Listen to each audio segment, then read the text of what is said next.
kami kembali. Yari.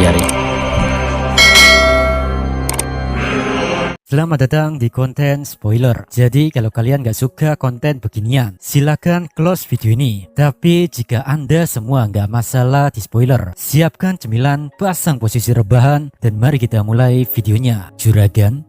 Keesokan harinya, di depan gedung pengukuran mana Asosiasi Hunter, banyak sekali orang-orang yang berkumpul di sana. Lantas, apa yang terjadi di dalam gedung? Mari kita lihat.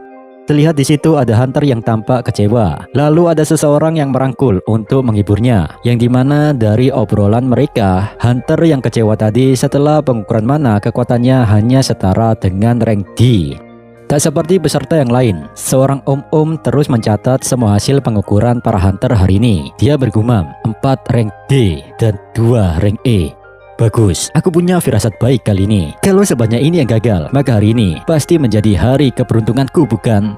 Om-om ini bernama Kim Pan Seo, seorang pengangguran berumur 37 tahun. Dia sama sekali tak berharap menjadi hunter rank S, tapi setidaknya saat pengukuran mana nanti, dia adalah awaken rank A atau B. Dengan begitu dia yakin bisa merubah hidupnya yang madesu, masa depan suram. Lalu seorang staf memanggil peserta selanjutnya untuk dicek, yakni Sung Suho. Dalam diamnya, Kim Pan Seo bergumam, aku yakin orang ini juga pasti seorang hunter rank E. Ya, sesuai harapan Om Madesu ini. Tapi yang rank E di sini adalah dirinya, bukanlah Suho. Sementara MC kita telah dinobatkan menjadi seorang hunter rank S. Dan hal ini membuat gempar Korea, karena Suho juga adalah orang yang sebelumnya menjadi pahlawan dalam insiden penjara Jisan. Para wartawan pun melontarkan pertanyaan tentang bagaimana rasanya menjadi seorang hunter rank S, dan Suho menjawab dengan tawa ringan. Sementara itu, saat melihat antusias para wartawan kepada MC kita, dari ruangannya Ketua Wacincul bilang, sesuai janjinya, Suho telah menjadi hunter rank S. Pak Choi membalas, ya, itu bukanlah hal yang mengejutkan, bukan? Menilai dari kecepatan pertumbuhannya, kurasa menjadi hunter tingkat nasional pun pasti bisa Suho raih dalam waktu singkat. Dengan begini, pondasinya sudah terbentuk. Sekarang saatnya untuk langkah berikutnya, yakni membereskan semua dungeon tipe Field di Korea. Dan untuk guild-guild yang tersisa, kita juga wajib mengerahkan para hunter dari seluruh dunia. Semua itu harus dilakukan agar mereka menjadi kekuatan untuk hunter Sung Jinwoo. Aku bahkan tidak bisa menebak seberapa lama waktu yang akan dibutuhkan. Sambil menatap ke bawah, Baek Hyun Ho bilang, masalahnya adalah saat Suho dan kami menangani semua ini, di sisi yang lain, pastinya utusan Itarim juga nggak akan tinggal diam. Jinchul membalas, Stardust yang telah dinyatakan ilegal oleh Asosiasi Hunter telah berkembang menjadi Star Fragment, dan pengedarannya masih belum terhenti. Pelakunya terus lolos dari penyelidikan, seolah-olah dia tahu persis semua pergerakan asosiasi. Seandainya kalau pelaku ini berada di sekitar kita dan menyembunyikan identitasnya, maka kita harus mempersempit siapa saja yang bisa kita percaya mulai dari sekarang, karena musuh yang kita hadapi tampaknya lebih cerdas daripada yang kita bayangkan. Sementara itu, di sela-sela euforia hiruk pikuk wartawan yang bertanya pada Suho, ternyata ada Tiel. Dia menatap Suho dengan sorotan mata tajam yang penuh kebencian. Tapi hanya dalam hitungan detik saja dia berada di situ. Ya, setelahnya Tiel pergi secepat angin dan tanpa disadari siapapun. Lalu kemudian beliau pergi ke sebuah gate dan masuk ke dungeon milik Guild Reaper, yang dimana di dalamnya sudah ada monster yang dihabisi pasukan Tiel. Mereka semua terus menyiksa monster itu padahal sudah tewas, dan mereka cuma mau berhenti saat ada perintah dari tuannya. Lalu kemudian utusan Itarim ini mengumpulkan semua pasukannya dan menatap mereka untuk memikirkan rencana apa ke depannya. Dia bergumam, sekarang sudah tidak ada hunter rank A yang bisa melawan pengaruh dari Star Fragment. Masalahnya adalah tingkat pemurnian Star Fragment masih belum cukup untuk mengubah hunter rank S menjadi pengikut sekte ini.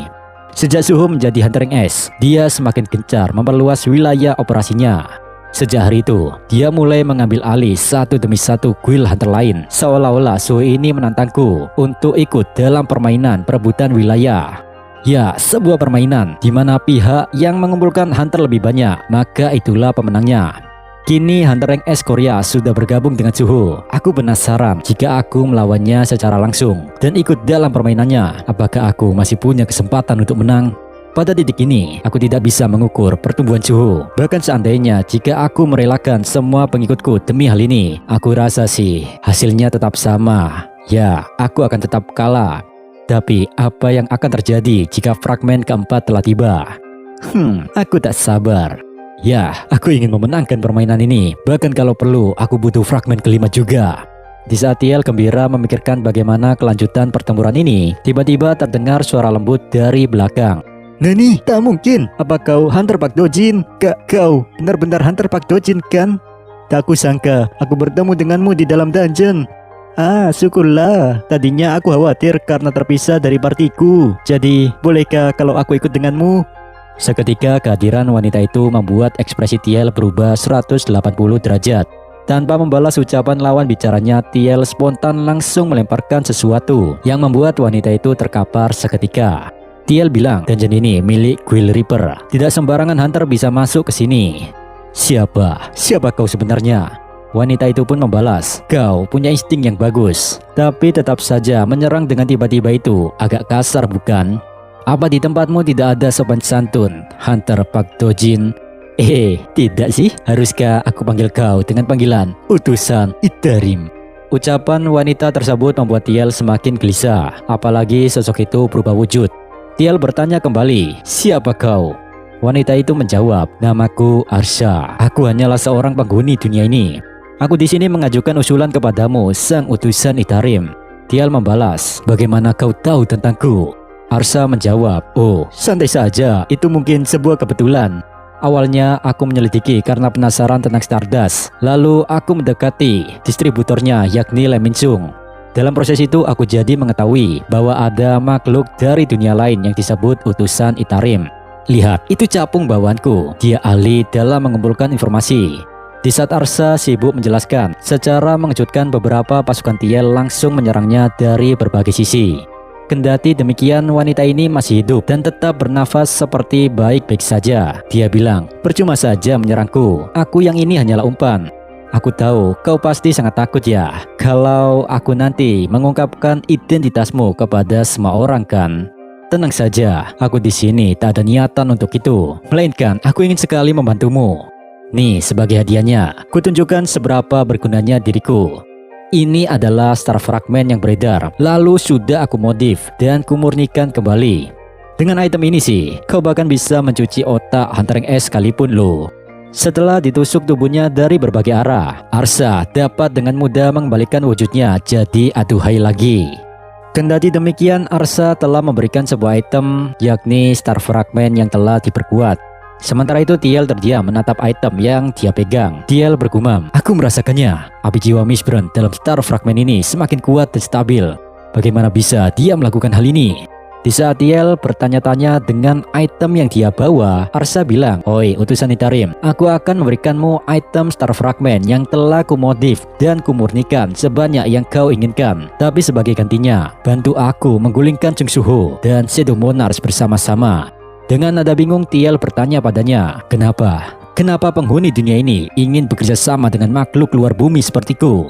Arsha membalas, kau ini dungu banget dah. Hanya karena aku penghuni dunia ini, bukan berarti aku harus berpihak pada dunia ini bukan? Sorotan mata Tiel langsung berubah tajam. Jangan alihkan pembicaraan. Kalau kau berencana ingin membantuku, kau bisa datang ketika Leminsung masih hidup bukan? Ucap Tiel, dan Arsha menjawab, sisi mana yang akan kupilih itu tergantung padaku. Aku hanya ingin mau bekerja sama pada seseorang yang memberikanku keuntungan.